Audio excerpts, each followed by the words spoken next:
Adoptees are using online registries to find their blood relatives. Last year, Bob Nore, a Vietnam War veteran in Huntsville, Alaska, was working on a family tree and wanted to trace his ancestors' history and origins. So he sent a vial of saliva and $89 to a DNA registry for analysis. The results showed British and Nordic stock. No surprises. But then Nore received a message from the registry that floored him. "We have found a very high probability of a first-person relationship between you and Sunva." I showed it to my wife. And then I looked him up online and found out that he was born in Vietnam shortly after I left, said Nore, 67. He vaguely recalled a brief relationship with a Vietnamese woman in Saigon in 1970. But he remembered little about her and had no idea she was pregnant. Yet he had no doubt that a 45-year-old musician in Los Angeles, was his son. "As an engineer," he said, "I have a lot of trust in DNA. Most people who register with DNA databases are looking for information about their ethnic origins or exploring distant branches of the family tree. But the rapidly expanding databases have also had an unintended consequence.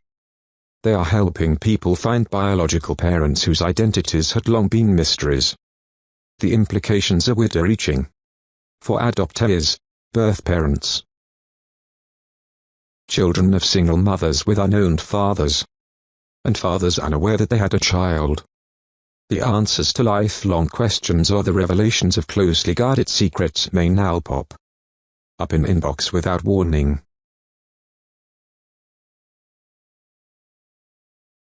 The technology can raise privacy concerns and lead to emotional complications. "There's complex baggage that goes with it," said Jennifer Utley, a family historian with Ancestry. The registry Nore used. The company's database includes around 2 million people from 30 countries, including thousands seeking birth parents. "All we can say is, you're going to open up these results, there may be surprises there." Single quote, that may be especially true for adoptees.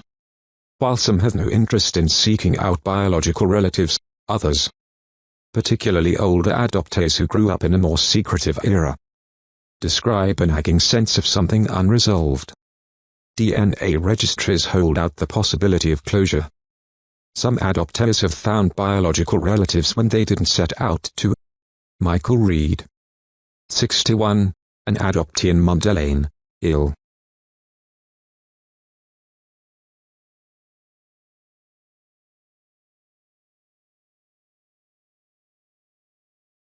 Had already been rebuffed by a birth mother he had found through traditional means.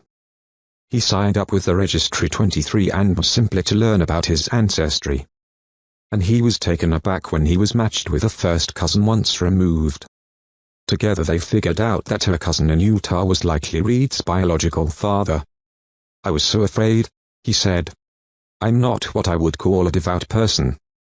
But I literally went to my bedroom, dropped to my knees, and prayed that I wouldn't cause any harm to Dad and his family. That I'd find the right words to say." At first, the father, who is 81, thought it was a scam. But when further DNA testing confirmed the match, he invited Reed to Salt Lake City to meet him and his family, which includes 9 half-siblings.